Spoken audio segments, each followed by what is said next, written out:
वोल्टास का inverter split AC है। इसको चालू करने पर ये ब्लोअर फैन के यहाँ से इसमें आवाज़ आ रहा है।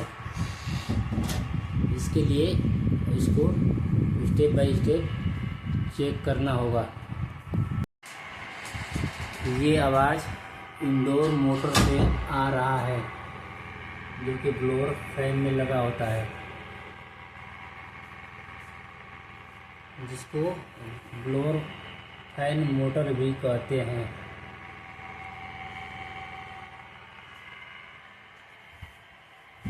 इस कंडीशन में इस मोटर को बदलना पड़ेगा।